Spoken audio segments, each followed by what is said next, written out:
이거는 제가 최근에 신문에서 가져온 건데, 요 며칠 전에도 보건복지부 장관이 커뮤니티 케어라는 거, 바꿔 얘기하면 재가복지. 여러분들 요양원에 이렇게 모신 분, 어르신이나 뭐 이런 집안에 있습니까? 요양원이나 요양병원에 가서 살아 나오신 분 보신 분 계세요? 저도 제 주변에서 요양원이나 요양병원에 입소했다고 해서 살아서 나오신 분은 못 봤어요. 근데 대부분 어르신들 생각은 내가 사는 지역에서 살다가 가고 싶다라는 그런 거죠.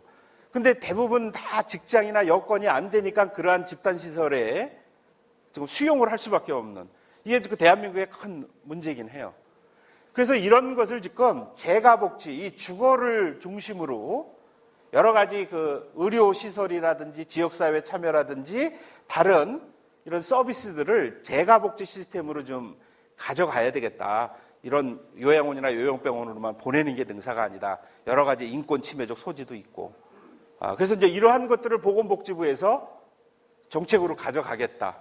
근데 여기에 전제 조건이 있죠.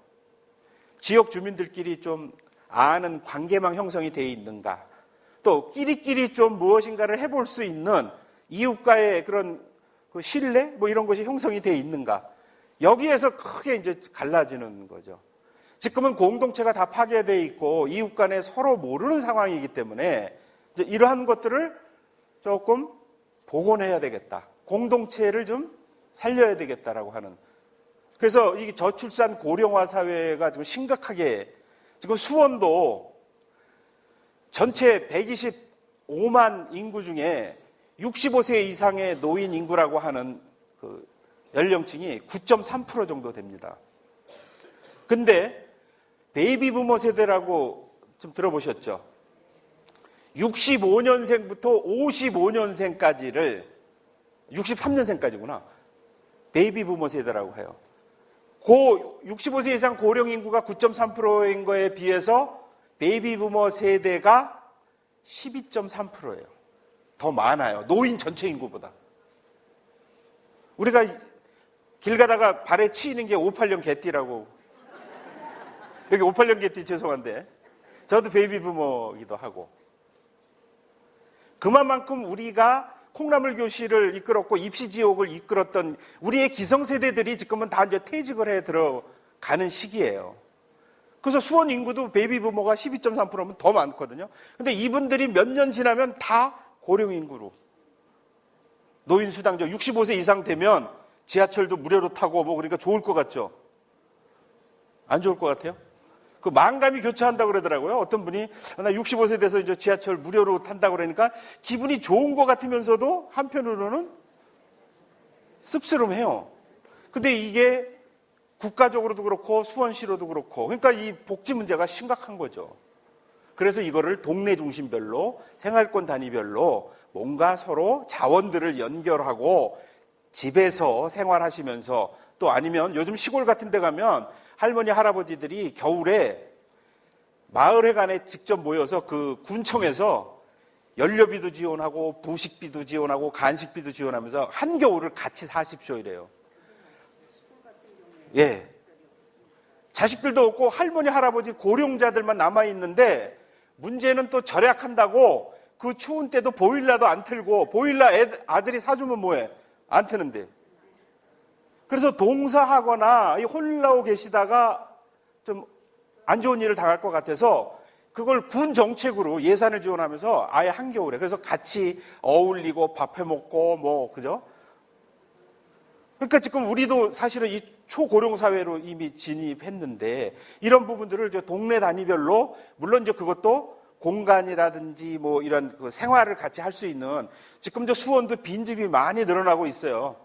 일본 같은 데도 빈집이 너무 많아서 이걸 어떻게 할까 고민이죠.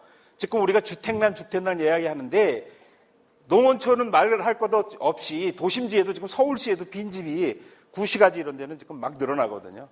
이제 그런 거를 가지고 어떻게 동네별로 같이 어울리면서 살 수 있는, 그거는 이제 시가 정책적으로 뭐 추진할 거고, 그러나 여기서도 또 통장님들은 그분들을 안내하고 연결하고 이끌어주고, 그죠? 그 다음에 이렇게 뭐 방에만 우리가 일본 말로 히키코모리라고 은둔자로서 그냥 안 나가고 밖에서만 집안에서만 막 있고 지내는 거, 이거는 바람직하지 않잖아요. 그래서 이런 것들을 가가호 집집마다 가장 잘할 수 있는 분이 여러분들이라는 거죠. 그래서 이런 것들을 또 다른 활동 영역과 연결시키는 점이 좀 중요하고, 뭐 이것도 또 신문에서 제가 가져온 건데, 도시재생 뭐 이런 거 요즘 많이 하죠. 구시가지를 뭐 정비한다.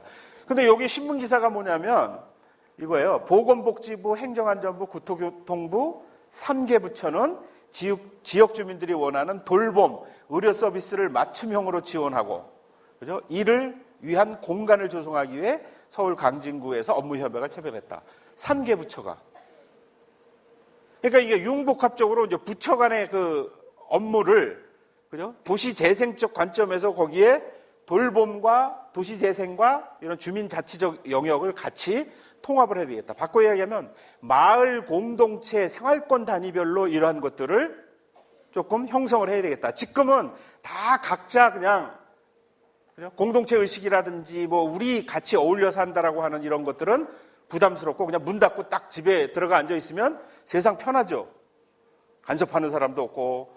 그런데 이제 이런 것이 온 것이 도시 소외 현상, 그죠? 공동체가 무너짐으로 인해서 나타나는 이제 뭐 고독사 문제에서부터 여러 가지 문제점들이 사회 병리 현상으로 나타나기 시작한다라는 거죠. 그래서 늦었지만 우리가 좀 마을 공동체를 좀 바꾸는데, 그래서 아까 이 송파 세모녀 사건 혹시 이렇게 보시면 여기에서 그래서 이런 통장님들의 기능, 역할들이 상당히 필요로 하고 바뀌었다라고 하는 이런 말씀을 좀 드리고,